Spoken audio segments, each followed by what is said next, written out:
Denting sendok perak yang beradu dengan dinding cangkir porselen memecah keheningan ruang makan pagi itu. Di luar, langit Jakarta tampak kelabu, menggantung rendah seolah menahan beban yang sama beratnya dengan apa yang kurasakan di dada. Aku menatap gumpalan uap yang menari di atas kopi hitamku, mencoba mencari ketenangan yang rasanya semakin hari semakin mahal harganya. Di hadapanku, Roy sibuk dengan ponselnya. Jari jemarinya menari lincah di atas layar.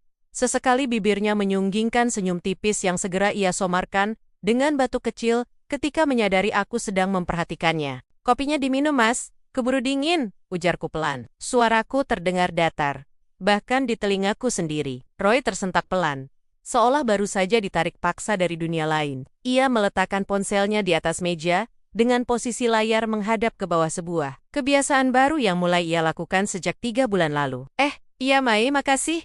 Ia menyeruput kopinya terburu-buru, matanya melirik jam tangan. "Aku harus berangkat pagi ini. Ada meeting penting sama klien baru, proyek besar." "Proyek besar lagi?" tanyaku, kali ini dengan nada sedikit menekan. "Bukannya proyek bulan lalu belum cair komisinya? Tagihan kartu kredit bulan ini sudah menumpuk, Mas. Dan sebagian besar isinya belanjaan ibu sama Rina."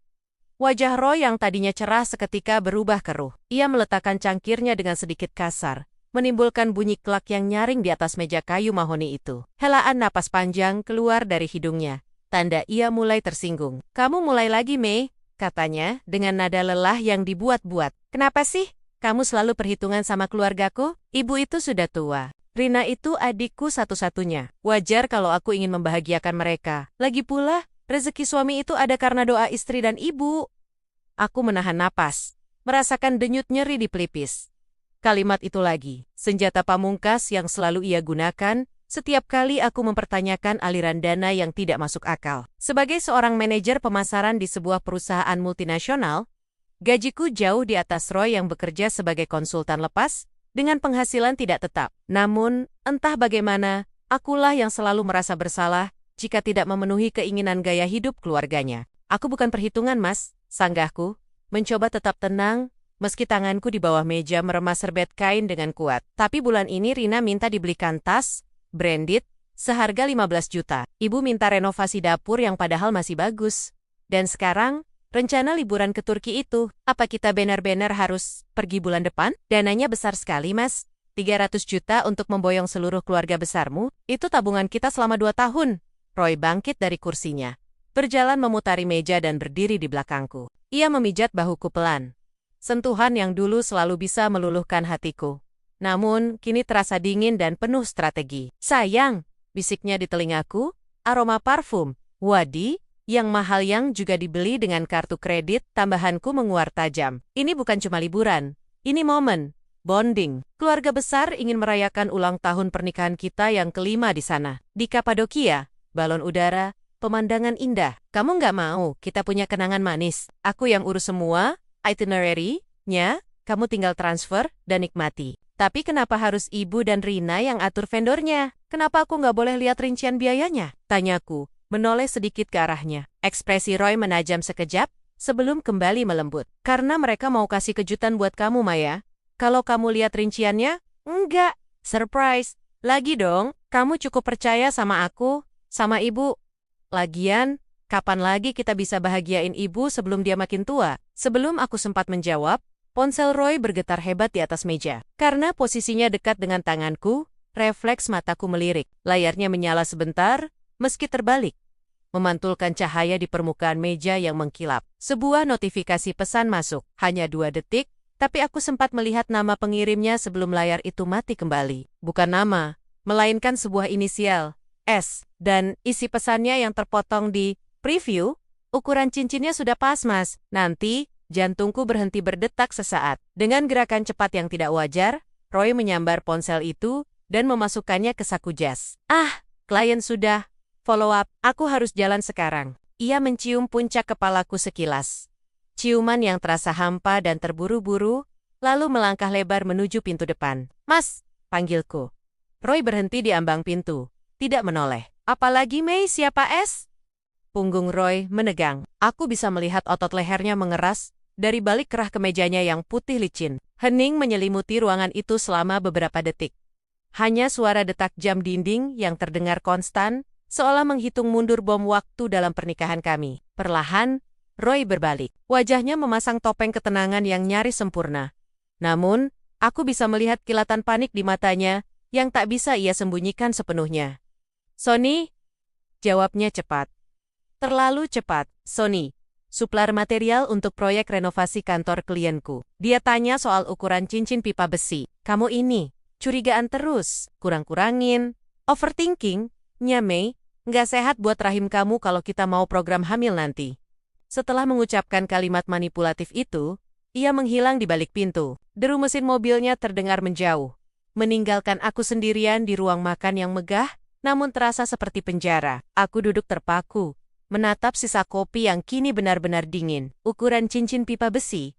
Alasan macam apa itu? Sejak kapan supplier material bertanya dengan nada seakrab itu? Dan kenapa harus disembunyikan? Belum sempat aku menata kepingan kecurigaan di kepala, ponselku sendiri berdering. Nama ibu mertua terpampang di layar. Aku menghela napas panjang, menyiapkan mental, lalu menggeser tombol hijau. "Halo Bu," sapaku sopan. "Maya," suara melengking Ibu Sari, langsung menusuk telinga tanpa basa-basi. "Kamu belum transfer uang pelunasan ke agen travel yang Ibu kasih kemarin ya? Orang travelnya barusan telepon Ibu. Katanya kalau siang ini nggak masuk, tiket pesawatnya hangus. Kamu gimana sih? Mau bikin malu keluarga?" Aku memijat pelipisku yang mulai berdenyut kencang. "Bu, aku baru saja bicara sama Roy. Angkanya masih aku hitung. 300 juta itu uang tunai yang besar, harus aku cairkan dari deposito dulu. Lagi pula, kenapa harus travel agen teman Ibu? Biasanya aku bisa dapat harga lebih murah kalau booking sendiri secara online." "Aduh, kamu ini," potong Ibu Sari dengan nada tersinggung. "Travel ini tuh spesial. Mereka sudah biasa urus perjalanan VIP. Roy juga setuju kok. Kamu jangan pelit-pelit. Kenapa sih sama mertua sendiri? Roy itu anak kesayangan Ibu. Dia kerja keras banting tulang. Masa mau liburan saja istrinya banyak alasan? Kerja keras banting tulang. Roy bahkan bangun jam 9 pagi jika tidak ada janji. Dan menghabiskan sore hari di kafe bersama Tuan Temonia yang aku tidak kenal. Sementara aku pulang jam 8 malam dengan punggung pegal. Bukan pelit, Bu, tapi aku butuh transparansi. Minta tolong kirimkan invoice resminya ke emailku sekarang. Kalau ada invoice, aku transfer." Kataku tegas, mencoba menetapkan batasan yang selama ini selalu mereka langgar. Hening sejenak di ujung telepon. Lalu terdengar suara bisik-bisik. "Sepertinya Ibu tidak sendirian. Ada suara perempuan lain di sana. Rina? Atau orang lain?" Iya. Nanti Ibu suruh orangnya kirim, tapi transfer dulu di Pinia 100 juta sekarang. Pokoknya Ibu nggak mau tahu. Jam 12 siang harus sudah ada buktinya. Kalau enggak, Ibu adukan ke Roy kalau kamu nggak menghargai orang tuanya." Klik. Sambungan diputus sepihak. Aku meletakkan ponsel di meja dengan tangan gemetar. Bukan karena takut, melainkan karena amarah yang mulai mendidih perlahan di ulu hati. Ada sesuatu yang salah. Sangat salah. Sikap Roy yang defensif, ponsel yang selalu dibalik, perubahan kata sandi yang baru kusadari semalam saat ia sedang mandi, dan desakan ibu mertua yang begitu agresif soal travel agen tertentu. Aku bangkit dan berjalan menuju ruang kerja di sudut rumah. Aku menyalakan laptop, membuka aplikasi perbankan, dan melihat deretan angka hasil kerja kerasku selama bertahun-tahun. Uang ini rencananya untuk masa depan kami, untuk rumah yang lebih besar, untuk biaya pendidikan anak-anak yang kami dambakan. Tapi sekerong, rasanya seperti aku sedang diperah habis-habisan untuk membiayai gaya hidup orang-orang yang bahkan tidak pernah bertanya, "Kamu sudah makan, Mei?" Jari-jariku berhenti di atas keyboard. Teringat inisial S di layar ponsel Roy tadi. Ukuran cincin, insting perempuanku, yang selama ini kutekan demi menjaga keharmonisan rumah tangga, kini berteriak lantang. Roy tidak pernah membahas soal cincin pipa besi dengan bahasa sehalus itu. Dan kenapa ibu mertua terdengar sedang berbisik dengan seseorang saat aku meminta invoice? Aku membuka laci mejaku, mengambil buku catatan kecil berwarna hitam. Aku mulai menulis. Tanggal hari ini, jam Roy berangkat, alasan yang ia berikan, dan pesan yang sekilas kulihat. Lalu aku mencatat permintaan ibu mertua. Travel agen, pesona tour dan travel, gumamku. Mengingat nama yang sempat disebut ibu minggu lalu. Iseng, aku mengetik nama travel itu di mesin pencari. Hasilnya nihil. Tidak ada website resmi, tidak ada ulasan di Google Maps. Hanya sebuah akun Instagram dengan pengikut sedikit dan foto-foto pemandangan. Turki yang diambil dari internet, aku tahu, karena resolusinya pecah. Keanehan ini bukan lagi sekadar perasaan. Ini adalah benang merah tipis yang mencuat dari kain pernikahan kami yang terlihat sempurna di luar. Namun ternyata rapuh dan dimakan ngengat di bagian dalamnya. Aku meraih ponselku kembali, menatap layar yang gelap. Jika Roy dan keluarganya berpikir aku hanyalah sapi perah yang bodoh, mereka salah besar. Aku adalah wanita yang mengelola anggaran miliaran rupiah di kantorku setiap bulan. Aku tahu cara mengaudit. Aku tahu cara melacak kebocoran dana. Dan hari ini, aku memutuskan untuk tidak mentransfer uang itu begitu saja. Tidak sebelum aku tahu untuk siapa sebenarnya cincin itu. Dan kenapa perjalanan ke Turki ini terasa begitu mendesak bagi mereka. Namun begitu rahasia rinciannya bagiku. Baik, Roy, bisikku. Pada kesunyian rumah yang dingin, kita mainkan permainanmu. Aku mengambil keputusan. Aku akan mentransfer uangnya. Bukan karena aku patuh, tapi karena aku butuh bukti transaksi itu untuk melacak kemana uang itu bermuara. Aku akan membiarkan mereka merasa menang untuk sementara waktu, membiarkan mereka terlena dengan kebodohan yang mereka pikir aku miliki. Karena musuh yang lengah adalah musuh yang paling mudah dihancurkan. Aku melakukan transfer 100 juta rupiah. Detik ketika notifikasi berhasil muncul di layar, aku tidak merasakan kelegaan. Yang kurasakan adalah dinginnya antisipasi. Perang dingin di rumah ini baru saja dimulai, dan aku tidak berniat untuk kalah. Dering pelan getaran ponsel di atas nakas memecahkan keheningan jam 2 pagi. Suaranya seperti tawon yang terperangkap dalam toples kaca berdengung. Bergetar, lalu mati, hanya untuk berulang kembali 3 detik kemudian. Di sampingku, Roy mendengkur halus. Napasnya teratur. Dadanya naik turun dengan irama yang selama 7 tahun ini menjadi musik pengantar tidurku. Namun malam ini, irama itu terdengar asing. Ada tembok tebal yang tak terlihat, yang tiba-tiba berdiri di antara sisi tempat tidurnya dan sisiku. Aku tidak pernah menjadi istri yang posesif. Aku tidak pernah meminta sandi akun media sosialnya, tidak pernah melacak posisinya lewat GPS, dan jarang sekali menyentuh ponsel pribadinya, kecuali jika ia memintaku membalas pesan saat ia sedang menyetir. Kepercayaan adalah mata uang termahal dalam pernikahan kami.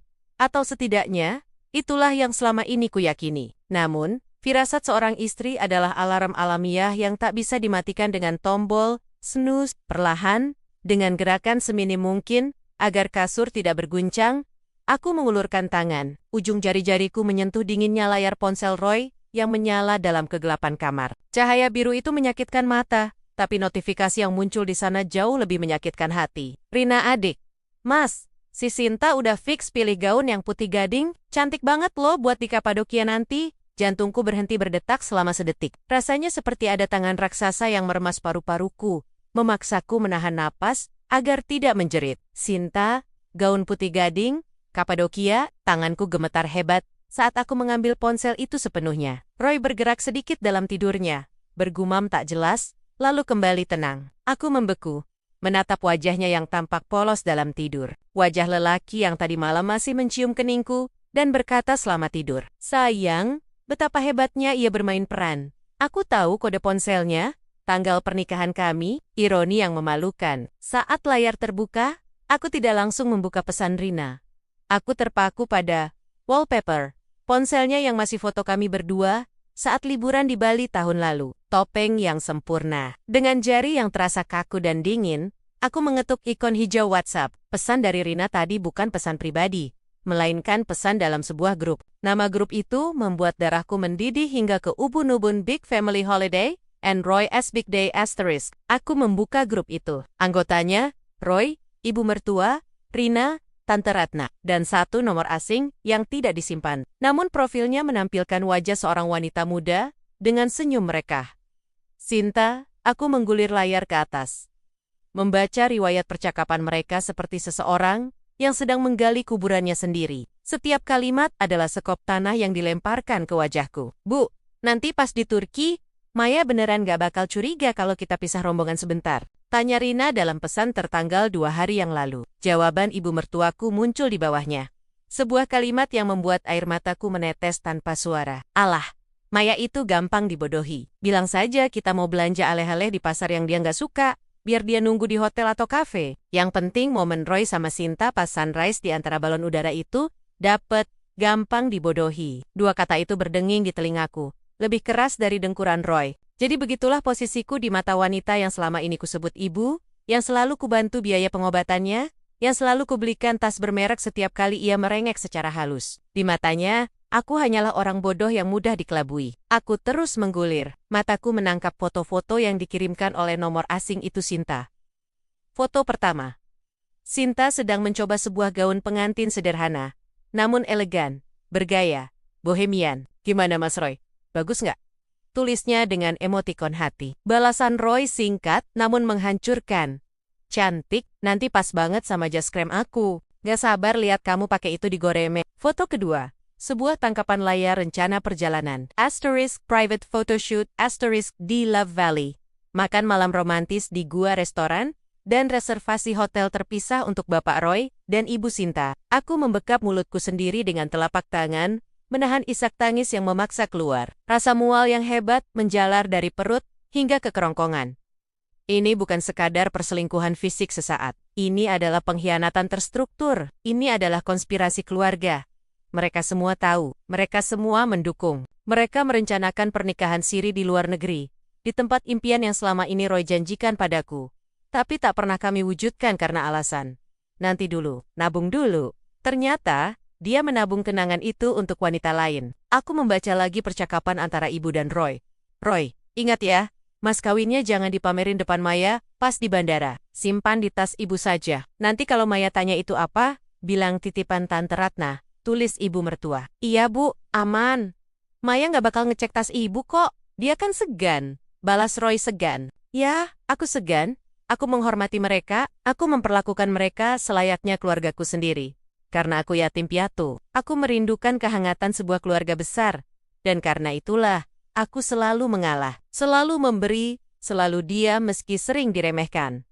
Dan inilah balasan atas rasa hormatku, sebuah pisau yang ditancapkan baru Romi ke punggungku. Aku menatap Sinta di foto profil itu. Dia muda, mungkin baru pertengahan 20-an. Wajahnya segar, tanpa gurat kelelahan seperti yang kumiliki, karena bekerja keras siang malam. Apakah ini alasan Roy sering pulang larut? Apakah pertemuan-pertemuan bisnis itu sebenarnya adalah kencan buta yang diatur oleh ibu dan adiknya sendiri? Rasa sakit itu perlahan bermetamorfosis. Awalnya adalah kesedihan yang melumpuhkan, tapi seiring aku membaca satu persatu pesan yang merendahkanku menyebutku, si mandul, si kaku, ATM berjalan.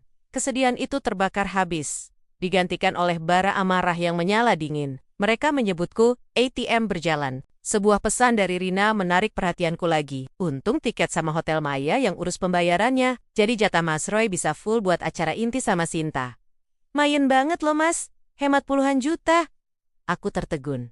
Otakku berputar cepat. Aku belum menyadari sepenuhnya implikasi finansial dari kalimat itu malam ini. Karena fokusku masih pada rasa sakit hati akibat pengkhianatan emosional ini. Tapi kalimat itu, Maya yang urus pembayarannya.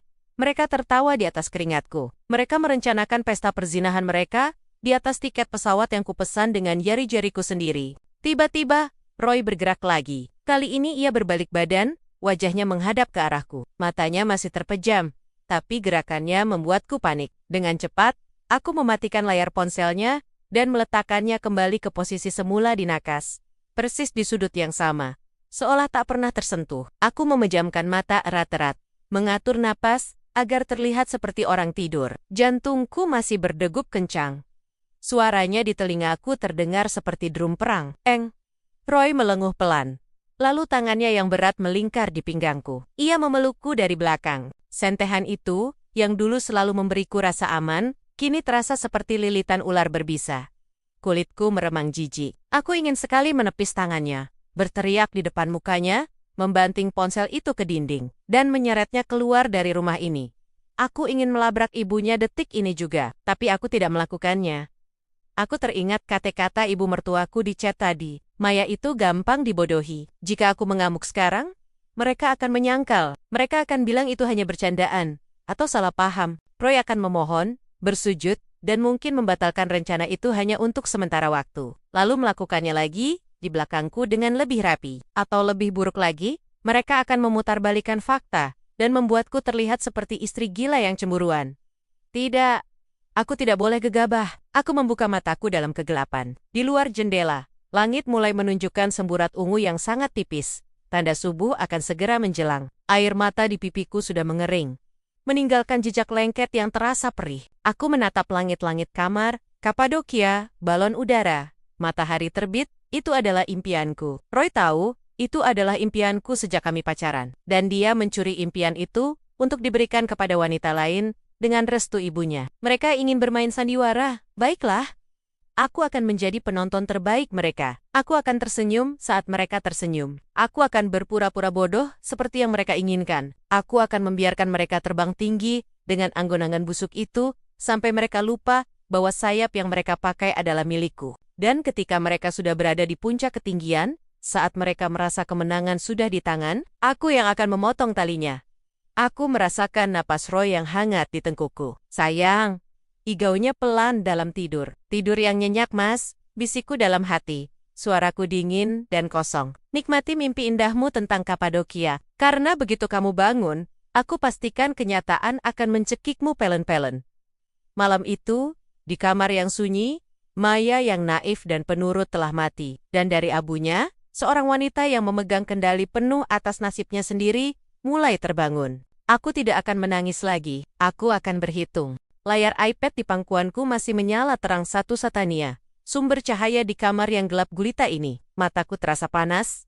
Perih bukan karena kurang tidur, melainkan karena barisan angka yang baru saja kumasukkan ke dalam logika. Logika yang menolak percaya, namun dipaksa tunduk oleh fakta digital yang tak terbantahkan. Aplikasi, mobile banking, itu terpampang jelas. Menampilkan mutasi rekening tabungan berjangka kami atau lebih tepatnya. Tabungan yang sebagian besar berisi warisan almarhum ayahku, dan keuntungan bisnis butik yang kurintis 5 tahun lalu. Roy memang memiliki akses sebagai joint account untuk keadaan darurat, sebuah tanda kepercayaanku yang tulus padanya. Namun, apa yang kulihat malam ini, bukanlah keadaan darurat. Ini adalah perampokan di siang bolong, yang dilakukan oleh orang yang tidur di sebelahnya setiap malam. Transfer keluar, 350 juta, penerima, PT Wisata, Cakrawala, Utama, 350 juta rupiah. Angka itu berdenyut di kepalaku seiring dengan detak jantung yang memburu. Tanganku gemetar saat menelusuri rincian transaksi itu.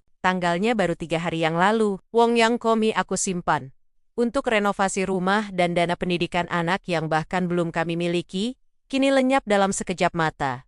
Dan untuk apa? Untuk membiayai panggung sandiwara di Kapadokia, untuk menerbangkan seluruh keluarga besarnya, ibunya, adik-adiknya yang manja, dan tentu saja, Sinta, wanita yang akan dinikahinya di sana. Dadaku terasa sesak, seolah ada tangan tak kasat mata yang meremas paru-paruku. Bukan hanya sakit hati karena dikhianati asmara, tapi ini adalah penghinaan terhadap keringat dan kerja kerasku. Roy tidak hanya ingin menduakanku, dia ingin aku membiayai sendiri kehancuranku. Dia menggunakan uangku untuk menikahi wanita lain. Betapa cerdasnya, betapa kejamnya. Suara tawa meledak dari lantai bawah, memecah keheningan malam, dan menarikku keluar dari pusaran amarah di kepalaku. Itu suara ibu mertua. Tawa yang khas, keras, dan penuh kemenangan. Aku menarik napas panjang, mencoba menstabilkan gemuruh di dada. Aku menutup iPad, meletakkannya dengan hati-hati di nokas, lalu bangkit berdiri. Aku harus melihat wajah mereka. Aku harus melihat bagaimana rupa manusia yang mampu menari di atas penderitaan orang lain, tanpa rasa bersalah sedikitpun.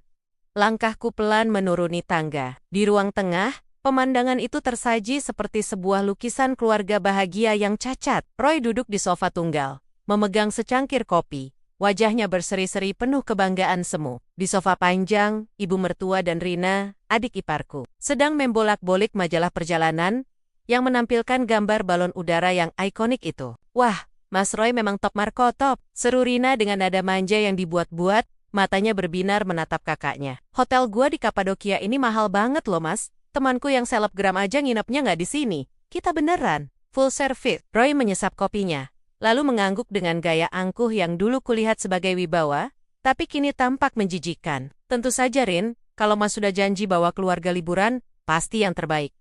Kalian tinggal bawa badan. Semuanya sudah Mas urus. Ibu bangga sama kamu, Roy, timpal ibu mertua.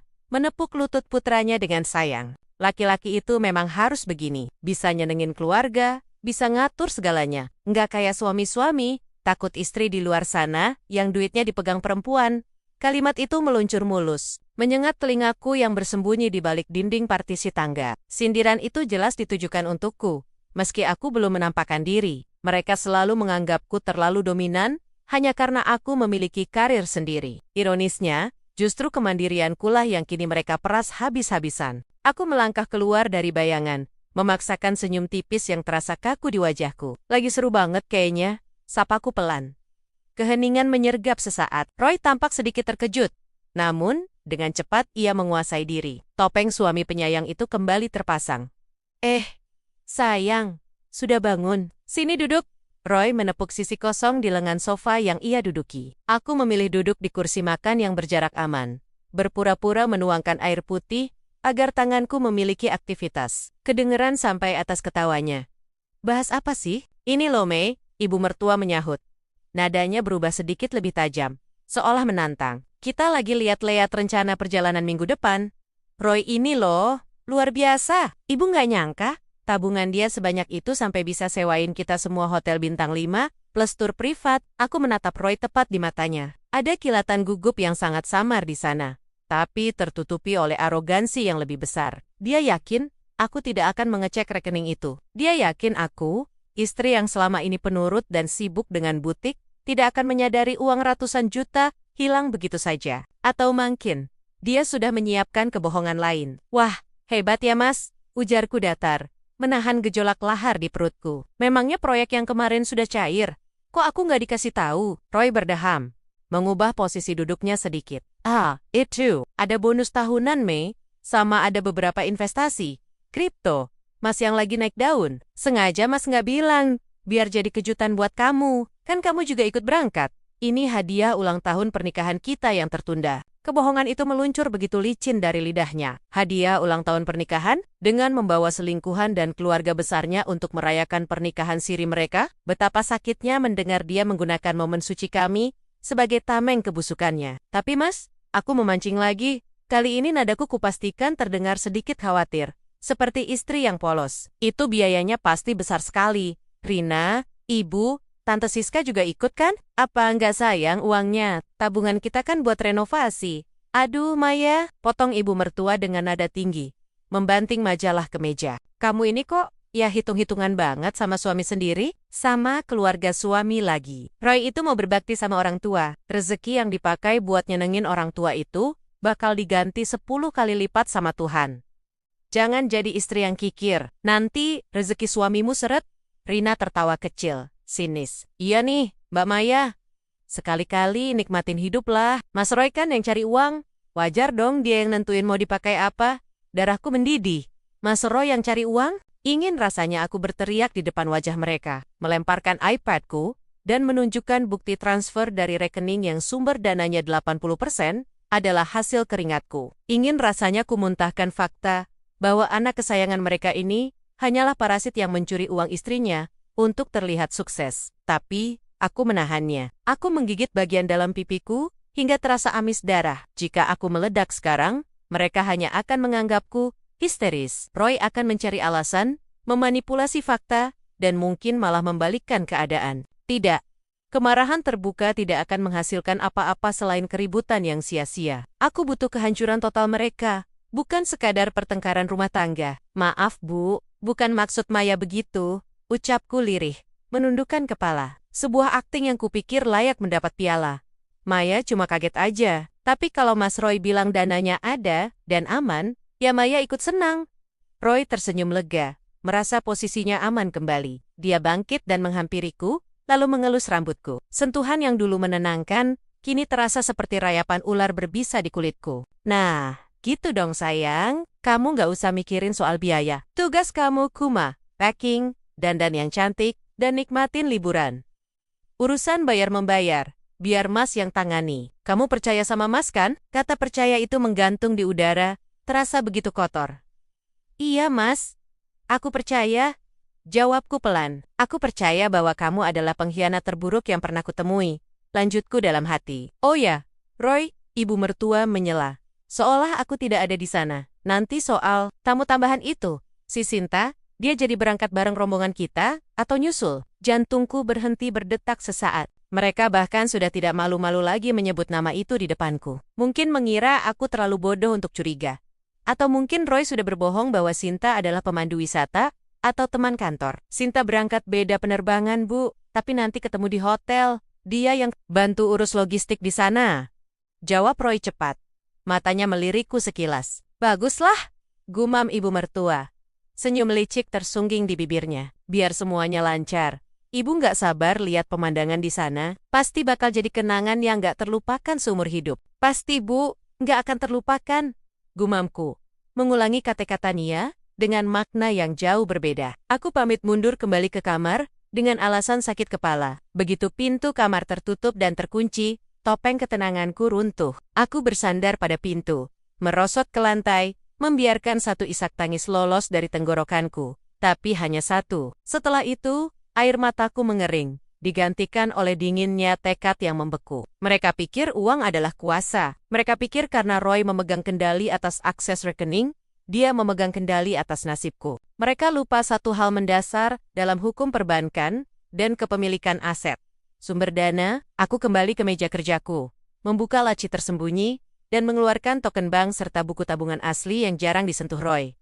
Aku menatap layar laptop. Uang itu memang sudah ditransfer, sudah berpindah tangan ke agen perjalanan, travel, mewah itu. Bagi Roy, itu artinya transaksi selesai, dan tiket sudah di tangan. Tapi bagiku, pemilik sah dana tersebut, uang itu adalah tali kekang. Aku membuka situs web agen perjalanan yang tertera di mutasi rekening. PT Wisata Cakrawala Utama, agen premium yang terkenal dengan kebijakan, refund, dan pembatalan yang ketat, namun profesional. Apalagi untuk klien VIP. Aku membaca syarat dan ketentuannya dengan teliti. Seperti seorang jenderal mempelajari peta medan perang. Pemilik rekening asal berhak penuh atas pembatalan sepihak, jika terbukti transaksi dilakukan tanpa persetujuan tertulis untuk nominal di atas batas tertentu. Senyum tipis terukir di bibirku. Senyum yang tidak pernah kuberikan pada siapapun sebelumnya. Roy ingin pesta mewah? Roy ingin memanjakan ibunya yang sombong dan gundiknya dengan uangku? Roy ingin mempermalukanku dengan menjadikan aku penonton di pernikahan sirinya. Silakan, biarkan mereka terbang tinggi dalam angan-angan mereka. Biarkan mereka mengepak koper, memamerkan tiket yang belum dicetak ke tetangga, dan membayangkan indahnya Kapadokia. Karena aku tidak akan melabrak mereka malam ini. Aku tidak akan berteriak soal uang yang dicuri. Itu terlalu mudah, terlalu manusiawi. Aku akan membiarkan mereka merasa menang sampai detik terakhir. Uangku memang telah menjadi senjata bagi mereka untuk melukaiku. Tapi sekerong, aku akan merebut senjata itu kembali dan mengarahkannya tepat ke jantung harga diri mereka. Aku mematikan lampu kamar, menyisakan kegelapan yang kini terasa seperti sekutu, bukan lagi musuh. Besok adalah hari Senin. Kantor agen perjalanan itu buka pukul 9 pagi. Aku punya rencana yang harus disusun, sebuah skenario pembatalan yang rapi, elegan, dan mematikan. Tidur yang nyenyak, Mas. Bisikku ke arah bantal kosong di sebelahku. Nikmati mimpi indahmu, karena saat kamu bangun nanti, realita akan mencekikmu lebih keras daripada yang bisa kamu bayangkan. Suara roda koper yang bergesekan dengan lantai parket di kamar tidur terdengar begitu nyaring, seolah-olah mengiris gendang telingaku. Aku duduk di tepi ranjang, melipat ke meja flanel biru laut, milik Roy dengan gerakan mekanis yang terlatih. Wangi parfum, mask, yang biasa ia pakai, menguar samar dari kerah baju itu. Aroma yang dulu selalu membuatku merasa aman. Namun kini hanya memicu rasa mual yang tertahan di pangkal tenggorokan. Kamu yakin, nggak mau aku bantu? Packing? Sisanya, Mas? Tanyaku pelan. Berusaha menjaga nada suaraku tetap datar, tanpa getaran amarah. Roy menoleh dari depan cermin besar lemari pakaian. Ia sedang mematut diri, mengenakan jas kasual berwarna abu-abu muda yang baru dibelinya minggu lalu. Ia tersenyum, senyum yang begitu manis namun terasa plastik di mataku. Nggak usah sayang, kamu sudah capek ngurusin rumah. Lagian ini cuma perjalanan bisnis biasa kok. Klien dari Turki ini memang agak demanding, minta ditemani keliling beberapa kota, jadi aku harus bawa baju agak banyakan. Bisnis, ulangku, meresapi kata itu di lidahku. Rasanya pahit. Iya, bisnis. Doain lancar ya Mei kalau proyek ini gol. Bonusnya besar. Nanti aku belikan kamu tas baru. Ujarnya dengan nada merayu. Lalu berjalan mendekat dan mengecup keningku sekilas. Bibirnya terasa dingin. Atau mungkin hatiku yang sudah membeku. Aku memaksakan sebuah senyuman tipis. Senyuman seorang istri penurut yang bodoh peran, yang selama ini mereka pikir aku mainkan dengan sempurna. Hati-hati mas, jangan terlalu capek, ucapku lirih. Roy mengangguk antusias, lalu menutup koper besarnya dengan bunyi, klik, yang tegas. Ia melirik jam tangannya. Aku harus ke kantor dulu sebentar, ambil berkas kontrak. Nanti sore, aku langsung ke bandara sama tim. Kamu nggak usah antar ya, macet banget Jakarta hari ini. Aku naik taksi, online, saja. Tentu saja dia tidak mau diantar. Bagaimana mungkin dia menjelaskan keberadaan Sinta, ibu mertuaku dan 2 adik iparku, yang juga akan berada di sana. Rombongan sirkus yang dibiayai dengan keringatku. Iya mas, aku di rumah saja. Begitu pintu depan tertutup dan suara mobil Roy menderu menjauh, topengku runtuh seketika. Hening menyergap ruang tamu yang luas itu. AC mendengung pelan, menemani detak jantungku yang mulai berpacu semakin cepat. Bukan karena takut, tapi karena adrenalin. Aku berjalan menuju ruang kerjaku, langkahku mantap, tidak ada lagi keraguan. Ini adalah hari di mana aku mengambil kembali kendali. Aku duduk di depan laptop, jari jemariku menari di atas keyboard. Cahaya layar memantul di mataku yang kini menatap tajam sebuah dokumen PDF. Itinerary Turkey V, IP Tours, Tendes, Asterisk. Di pojok kanan atas tertera nama agen perjalanan, Cakrawala Wisata. Di tanganku sudah tergenggam ponsel. Aku menarik napas panjang, mengisi paru-paruku dengan keberanian yang kususun keping demi keping sejak semalam. Aku menekan nomor yang tertera di kop surat, invoice, tersebut. Nada sambung terdengar. Tuut, tuut. Selamat siang, Cakrawala Wisata. Dengan Dinda di sini. Ada yang bisa dibantu? Suara wanita di ujung sana terdengar renyah dan profesional. Selamat siang, Mbak Dinda, jawabku. Suaraku tenang, berwibawa, tipe suara yang biasa aku gunakan saat memimpin rapat direksi di perusahaanku sendiri sebelum aku menikah. Saya ingin bicara dengan manajer yang menangani pemesanan grup EP-EP atas nama Bapak Royhan Abimanyu. Code asterisk, booking asterisk, CW9, 921, TR Hening sejenak, terdengar suara ketikan keyboard di seberang sana. Oh, baik Bu. Itu untuk keberangkatan besok pagi ya? Mohon maaf. Dengan ibu siapa saya bicara? Saya Maya, istri Royhan. Dan yang lebih penting, saya adalah pemilik rekening yang mentransfer dana pelunasan sebesar 250 juta rupiah 3 hari yang lalu. Nada bicara Dinda sedikit berubah, terdengar ragu. Baik, Bu Maya, ada masalah apa ya? Sepertinya semua dokumen sudah lengkap dan tiket sudah diterbitkan. Sambungkan, saya dengan supervisor atau manajer yang berwenang mengambil keputusan finansial sekarang juga. Mbak Dinda, ini urusan mendesak mengenai sengketa pembayaran. Saya tidak mau membuang waktu. Ketegasan dalam suaraku membuat Dinda tidak banyak bertanya lagi. Baik Bu, mohon ditunggu sebentar. Musik tunggu yang membosankan mengalun. Aku menatap keluar jendela, melihat taman kecil yang dulu kami rawat bersama. Roy pernah berjanji, kami akan menua di rumah ini. Ternyata, dia berencana menua dengan uangku, tapi bersama wanita lain. Rasa perih itu datang lagi, namun segera kutepis.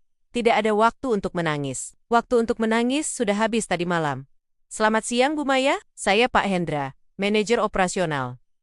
Dinda bilang ada masalah dengan pembayaran Pak Royhan. Suara berat seorang pria terdengar. Bukan masalah pembayaran Pak Hendra.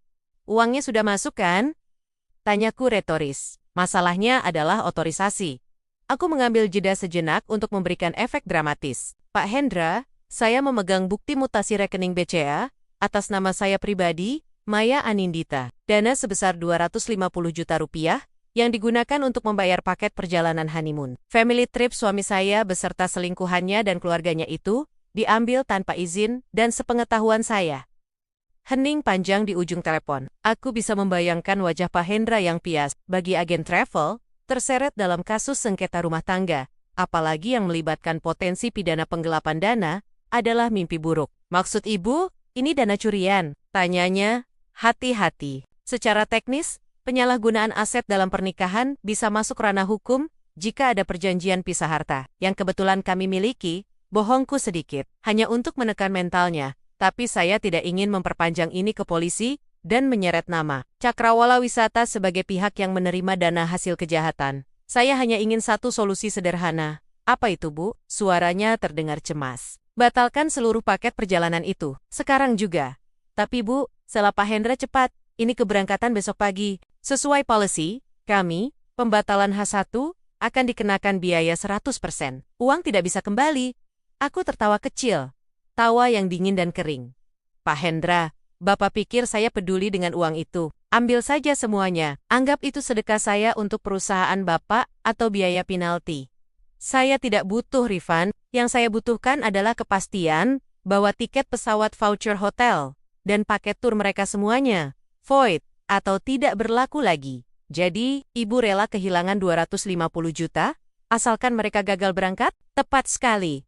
Jawabku tegas. Saya ingin Bapak membatalkan tiket pesawat mereka di sistem maskapai, membatalkan hotel di Turki, dan membatalkan penjemputan. Pastikan saat mereka check-in di bandara besok, nama mereka tidak ada di daftar penumpang. Buat statusnya, Astoris, cancelled by system Astoris, atau apapun istilah teknisnya. Aku mendengar helaan napas berat di seberang sana. Pak Hendra sedang menimbang resiko. Kalau Pak Roy komplain bagaimana, Bu? Katakan padanya bahwa pemilik dana asli telah menarik otorisasi pembayaran. Jika dia marah, suruh dia hubungi pengacara saya, tantangku. Tapi ada satu syarat lagi, Pak. Ya, Bu, jangan beritahu Roy atau siapapun di rombongan itu hari ini. Jangan kirim email notifikasi pembatalan. Jangan telepon. Jangan WA. Biarkan mereka datang ke bandara dengan koper-koper mereka. Biarkan mereka mengantre di counter check-in. Saya ingin mereka tahu status pembatalan itu tepat di depan petugas maskapai itu. Itu agak kejam, Bu. Gumam Pak Hendra. Terdengar takjub sekaligus ngeri. Kejam mana dengan suami yang membohongi istrinya untuk membiayai pernikahan siri dengan wanita lain, menggunakan tabungan istrinya yang bekerja keras siang malam? Balasku tajam. Hening lagi. Kali ini lebih lama. Aku tahu. Aku telah memenangkan argumen moral ini. Baik, Bu Maya. Suara Pak Hendra akhirnya terdengar pasrah namun hormat. Saya mengerti posisi Ibu. Demi keamanan perusahaan kami juga, kami akan memproses pembatalan sepihak dari pemilik dana. Karena Ibu tidak meminta refund, prosesnya bisa instan. Saya akan void tiketnya sekarang juga. Terima kasih Pak Hendra. Kirimkan bukti pembatalannya ke email saya saja. Jangan ke email Roy. Siap, Bu. Segera saya proses. Sambungan terputus. Aku meletakkan ponsel di atas meja kerja. Tanganku sedikit gemetar, bukan karena takut, tapi karena pelepasan energi yang luar biasa. Aku menyandarkan punggung ke kursi kulit yang empuk, menatap langit-langit kamar. 1 jam kemudian, sebuah notifikasi email masuk. Subject, Confirmation of Cancellation. Booking ref Sewi 9921. TR. Aku membuka lampiran itu. Tertulis dengan huruf kapital berwarna merah, di setiap baris nama penumpang. Cancelled. Royhan Abimanyu, cancelled. Sinta Puspita, Kanseyet Ratna Sarumpet Ibu Mertua, cancelled. Dan seterusnya. Sudut bibirku terangkat membentuk senyuman. Bukan senyuman manis palsu seperti tadi pagi, melainkan senyuman puas yang terbit dari rasa sakit, yang telah bertransformasi menjadi kekuatan. Aku membayangkan wajah mereka besok, Roy dengan jas mahalnya, Sinta dengan gaun musim panasnya, ibu mertuaku yang pasti akan memakai perhiasan berlebihan. Mereka akan berfoto, selfie, di depan terminal keberangkatan, memamerkan kebahagiaan di atas penderitaanku, tanpa tahu bahwa karpet merah yang mereka injak baru saja kutarik, hingga mereka akan jatuh terjerembab. Malam ini, aku akan tidur nyenyak. Biarkan Roy menginap di hotel dekat bandara, seperti rencananya bersama tim. Biarkan dia menikmati malam terakhirnya, sebagai pria yang merasa di atas angin. Besok, badai yang sesungguhnya akan datang. Dan aku tidak sabar untuk melihatnya dari kejauhan. Operasi senyap ini telah selesai. Kini, tinggal menunggu bom waktu itu meledak. Terminal 3 Bandara Soekarno-Hatta pagi ini terasa lebih dingin dari biasanya. Atau mungkin, itu hanya efek dari kepuasan dingin yang merambat di sekujur tubuhku. Aku duduk di sudut sebuah kafe yang posisinya agak tersembunyi, namun strategis. Terlindung oleh pilar besar berlapis marmer, dan pot tanaman artifisial yang rimbun. Dari balik kacamata hitam yang kukenakan meski berada di dalam ruangan mataku, tak lepas memindai area check-in maskapai penerbangan internasional Turkish Airlines. Di hadapanku, secangkir latte yang sudah mulai dingin tak lagi menarik selera. Adrenalin adalah satu-satunya asupan yang kubutuhkan saat ini. Aku melirik jam tangan. Pukul 07.15 WIB. Seharusnya mereka tiba sebentar lagi. Penerbangan dijadwalkan pukul 10. Dan Roy adalah tipe orang yang suka datang lebih awal untuk pamer di media sosial sebelum terbang. Dan, benar saja, 5 menit kemudian, pintu kaca otomatis di kejauhan terbuka lebar, memuntahkan segerombolan manusia yang tampak sangat mencolok di antara kerumunan penumpang lainnya. Itu dia, rombongan sirkus yang telah kunanti-nantikan. Roy berjalan di depan, mendorong troli yang memuat 3 koper besar. Hard case, mengkilap, ia mengenakan jaket kulit coklat yang baru dibelinya minggu lalu, menggunakan kartu kredit tambahanku. Tentu saja dan kacamata hitam yang diselipkan di kerah kaos. Ia berjalan dengan dada membusung. Langkahnya lebar dan penuh percaya diri, seolah bandara ini adalah miliknya. Di sampingnya, menggelayut manja di lengan Roy, adalah Sinta. Perempuan itu tampak konyol. Di tengah udara Jakarta, yang masih terasa lembab, meski di dalam area ber-AC, Sinta sudah mengenakan coat panjang berwarna krem berbahan wol tebal, lengkap dengan syal merah menyala, yang melilit lehernya. Ia memakai sepatu, boots, tinggi yang haknya berbunyi, tuk-tuk-tuk, nyaring setiap kali melangkah di lantai granit. Wajahnya dipoles, make-up, tebal, siap kamera. Ia tertawa lebar. Sesekali menunjuk ke arah papan penunjuk keberangkatan, dengan ekspresi kegirangan yang norak. Di belakang mereka, mengekor ibu mertua dan 2 adik perempuan Roy, Rina dan Desi. Penampilan mereka tak kalah heboh. Ibu mertua mengenakan gamis mewah, dengan brokat emas yang berkilauan, jilbab yang dimodel rumit, dan tentu saja, perhiasan emas yang berkerincing di kedua pergelangan tangannya. Ia sibuk merekam video dengan ponselnya, mengarahkan kamera ke wajah Roy dan Sinta, lalu ke arah koper-koper mereka. Berbicara dengan suara keras, yang mungkin bisa didengar hingga radius 10 meter. Halo semuanya, doakan kami ya, OTW Turki. Duh, mantu kesayangan mama cantik banget hari ini. Samar-samar, aku bisa membaca gerak bibir dan mendengar gemas suaranya yang cempreng di antara herik pikak bandara. Aku mencengkeram pegangan cangkir kopi erat-erat. Mantu kesayangan, katanya. Wanita yang telah membiayai hidup mewah mereka selama 5 tahun terakhir ini, sekarang duduk sendirian di kafe. Sementara mereka bersiap merayakan pengkhianatan dengan uangku. Kemarahan sempat menyengat ulu hatiku, namun segera tergantikan oleh rasa geli yang gelap. Nikmatilah tawa itu selagi bisa, pikirku. Panggung sandiwara kalian akan segera runtuh. Mereka berhenti sejenak di tengah aula keberangkatan. Rupanya sesi pemotretan belum selesai. Rina dan Desi mengatur posisi, mengambil angle terbaik dengan latar belakang keramaian bandara. Sinta memeluk pinggang Roy. Kepalanya bersandar di bahu suamiku, dan mereka berpose mesra. Roy tersenyum lebar. Senyum yang dulu kucintai. Tapi sekarang terlihat seperti seringai serigala licik. Sayang, nanti di Kapadokia kita naik balon udara pas sunrise. Yah, suara Sinta terdengar melengking manja saat kerumunan di dekatku agak menipis. Apapun buat kamu, calon istriku, jawab Roy lantang, tanpa rasa malu sedikit pun, seolah ia tidak sedang berstatus suami orang. Ibu mertua terkekeh bangga di belakang mereka. Hatiku mencelos mendengar kata istri, tapi aku menahannya. Tunggu, bisikku dalam hati. Tunggu 10 menit lagi. Mereka akhirnya bergerak menuju counter, check-in, kelas bisnis. Tentu saja, aku membelikan mereka tiket kelas bisnis. Atau lebih tepatnya, aku pernah membelikannya. Antrean di sana sepi, karpet merah tergelar menyambut penumpang prioritas. Roy dengan gaya bos besar, menyerahkan paspor-paspor mereka kepada petugas wanita berseragam rapi di balik meja. Aku menegakkan punggung, menajamkan pandangan. Inilah momennya. Petugas itu menerima tumpukan paspor, tersenyum ramah senyum standar profesional lalu, mulai mengetik di komputernya. Roy menoleh ke belakang, bercanda dengan ibunya. Sinta sibuk merapikan poninya di pantulan kaca pembatas. 1 menit berlalu, senyum di wajah petugas itu perlahan memudar. Dahinya berkerut. Ia mengetik lagi. Kali ini lebih cepat dan sedikit lebih keras. Lalu ia berhenti, menatap layar monitor dengan ekspresi bingung. Ia mengambil telepon di mejanya, berbicara sebentar dengan seseorang di ujung sana, lalu mengangguk pelan. Wajahnya kini berubah serius. Roy, yang menyadari perubahan gelagat itu, mulai menggetuk-getikan jari di meja konter. Ada masalah, Mbak? Kok lama? Tanyanya. Nadanya masih sombong. Nada orang yang merasa berhak mendapatkan pelayanan instan. Petugas itu meletakkan gagang telepon, menarik napas panjang, lalu menatap Roy dengan tatapan simpatik namun tegas. Meski aku tidak bisa mendengar kata per kata dari jarak ini, bahasa tubuh mereka menceritakan segalanya. Petugas itu menggelengkan kepala. Ia menyodorkan kembali paspor-paspor itu ke arah Roy, tanpa mengeluarkan Astoris. Boarding pass, Astoris. Roy terlonjak kaget. Ia mendorong paspor itu kembali ke arah petugas. Tangannya menanjuk-nanjuk layar komputer. Mulutnya bergerak cepat, membentuk kata-kata protes. Gak mungkin, coba cek lagi. Itu yang bisa kubaca dari gerak tubuhnya yang mulai agresif. Sinta yang tadinya sibuk dengan ponselnya, kini mendongak. Senyumnya lenyap. Ia merapat ke lengan Roy.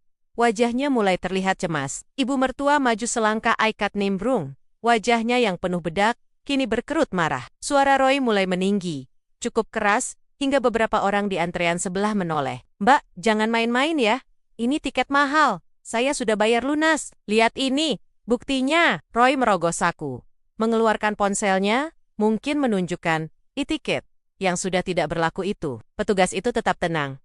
Namun gestur tangannya menunjukkan penolakan mutlak. Ia berbicara lagi, kali ini menunjuk ke layar monitor, menjelaskan sesuatu yang membuat wajah Roy berubah dari merah padam menjadi pucat pasi dalam hitungan detik. Darah seolah tersedot keluar dari wajah suamiku. Ia terhuyung mundur selangkah.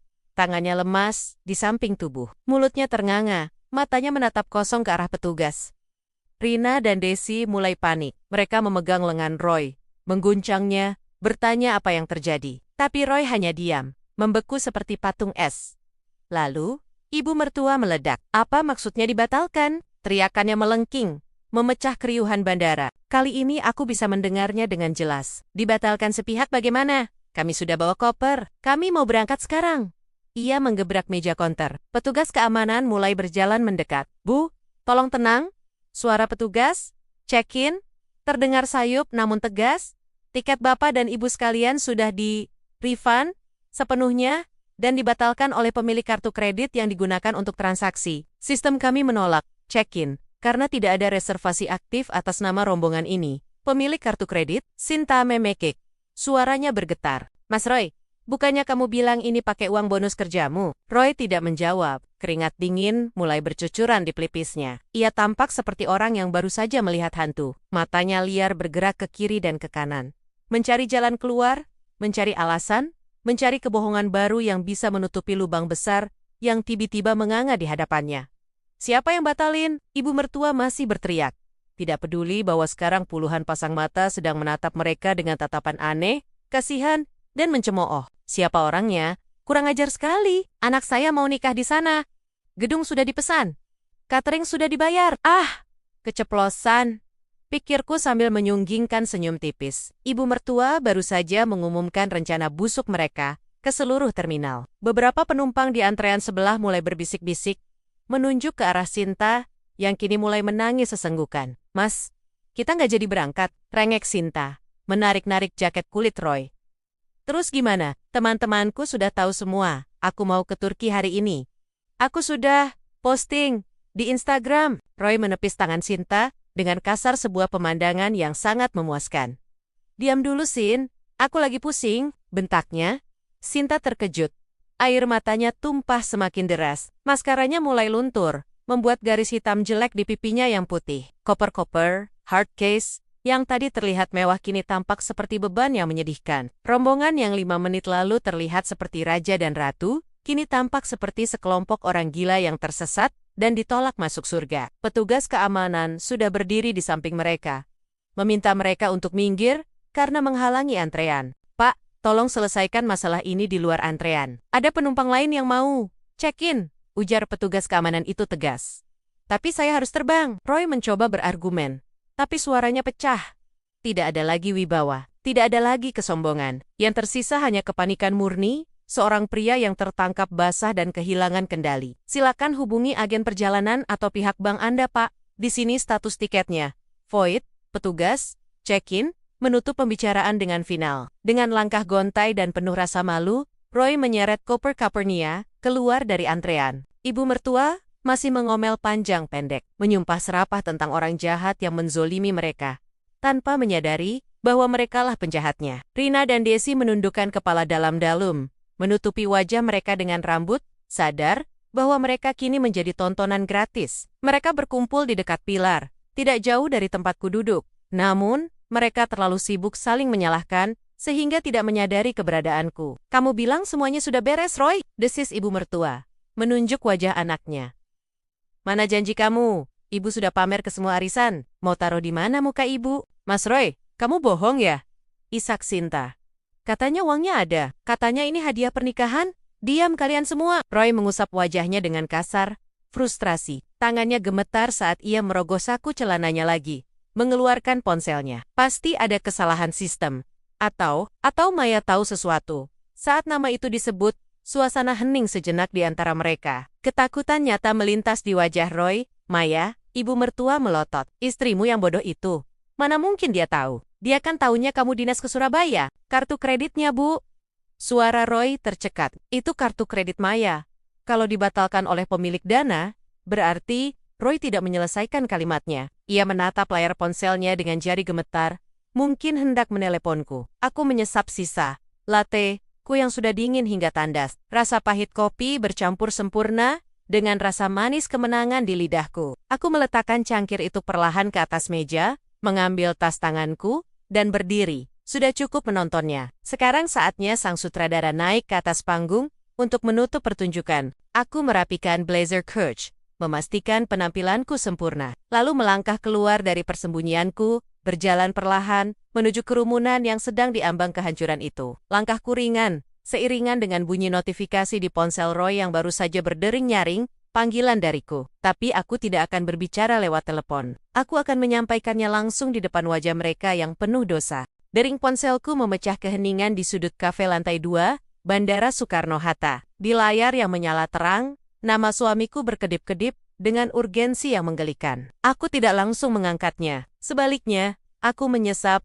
ice americano yang mulai mencair, membiarkan rasa pahit kopi menjalar di lidahku. Selaras dengan kepahitan yang telah kutelan bulet-bulet selama 6 bulan terakhir. Dari balik dinding kaca kafe, aku memiliki pandangan sempurna ke arah counter check-in maskapai penerbangan internasional di lantai bawah. Pemandangan di sana jauh lebih memuaskan daripada film drama manapun yang pernah kutonton. Roy, yang 5 menit lalu masih berdiri membusungkan dada dengan setelan jas semi-formal mahalnya, kini tampak seperti orang yang baru saja melihat hantu. Wajahnya bukan lagi pucat, melainkan abu-abu. Seolah seluruh darah di tubuhnya telah disedot keluar oleh lantai bandara yang dingin. Ponselku berhenti berdering, lalu berbunyi lagi detik berikutnya. Kali ini aku meletakkannya di atas meja, membiarkannya bergetar melawan permukaan kayu, menciptakan dengungan konstan yang menenangkan. Di bawah sana, ibu mertua wanita yang selalu membanggakan darah ningratnya sedang menggebrak meja konter. Aku bisa melihat mulutnya bergerak cepat. Telunjuknya menuding-nuding petugas maskapai yang malang. Sinta, sang calon pengantin wanita bayangan, berdiri mematung di samping tumpukan koper, branded, yang baru mereka beli minggu lalu tentu saja menggunakan kartu kredit tambahanku. Dia tampak kecil, konyol, dan salah tempat dengan gaun musim panasnya yang terlalu mencolok. Aku menekan tombol hijau, tepat pada dering kelima panggilan kedua. Halo sayang, sapaku. Suaraku tenang, datar, tanpa riak emosi. Kontras sekali dengan badai yang sedang terjadi di ujung sana. Maya, demi Tuhan, apa yang terjadi? Suara Roy meledak di telingaku, pecah dan panik. Napasnya memburu, terdengar seperti kerbau yang dikejar pemangsa. Petugas ini bilang tiketnya dibatalkan. Semua tiket, hotel, tur, semuanya, void. Kamu salah pencet apa di aplikasi? Cepat perbaiki sekarang, kami sudah mau.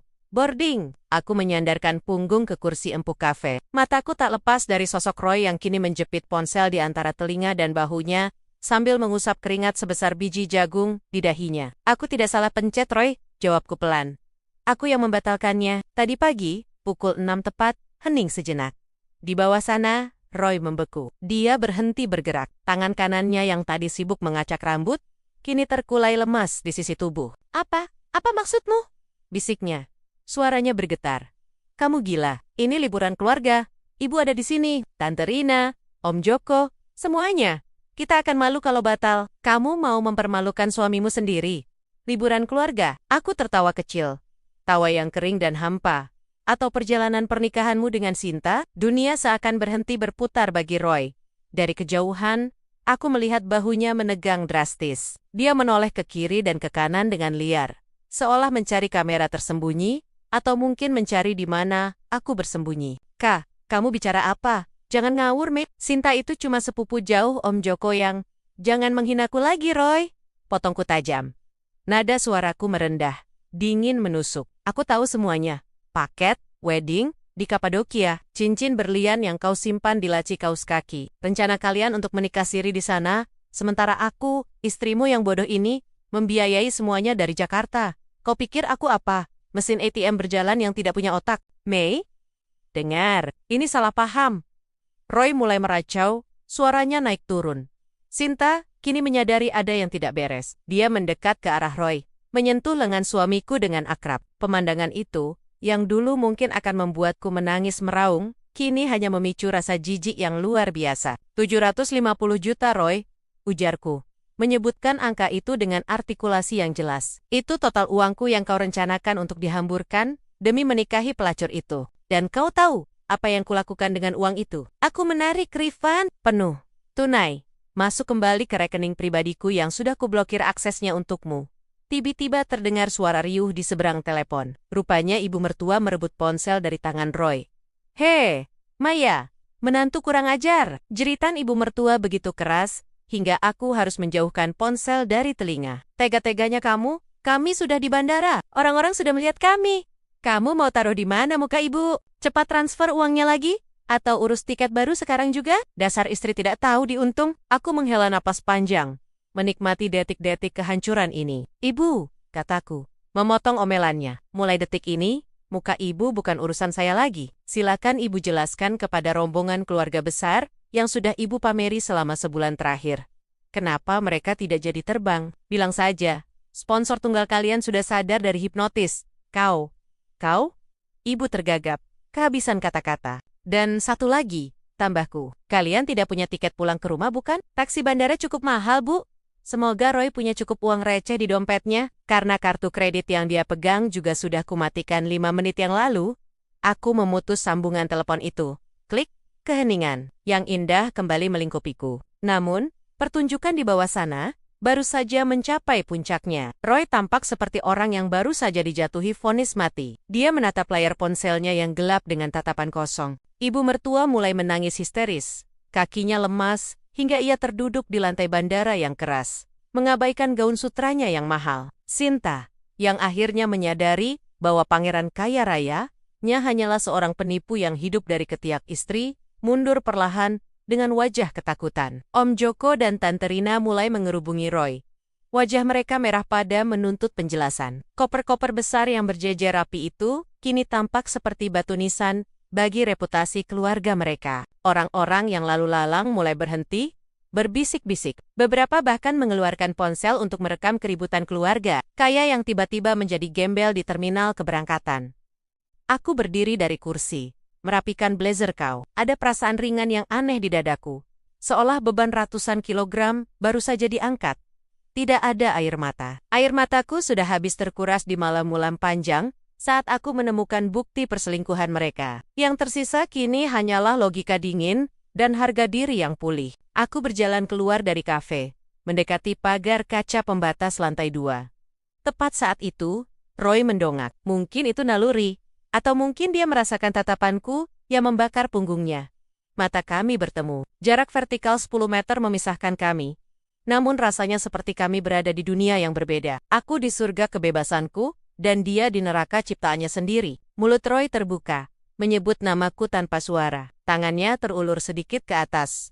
Sebuah gestur memohon yang menyedihkan. Matanya yang biasanya penuh tipu daya kini basah dan merah, memancarkan keputusasaan murni. Dia melihat wanita yang selama ini dia anggap remeh, wanita yang dia pikir bisa dia bodohi selamanya berdiri tegak, menatap kehancurannya. Aku tidak tersenyum, aku tidak melambai, aku hanya menatapnya lurus-lurus selama 3 detik penuh, memastikan dia merekam wajahku baik-baik dalam memorinya. Wajah wanita yang baru saja menghancurkan hidupnya. Lalu, dengan gerakan perlahan, aku mengangkat tangan kiriku. Jari manisku kini kosong. Cincin pernikahan yang dulu melingkar di sana sudah kulepas dan kutinggalkan di meja nakas rumah-rumah yang kuncinya sudah kuganti pagi ini. Aku berbalik, memunggungi pemandangan menyedihkan di bawah sana. Suara tangisan ibu mertua yang semakin keras dan terioken-terioken saling menyalahkan dari keluarga. Roy mulai memudar, seiring langkah kakiku menjauh menuju pintu keluar.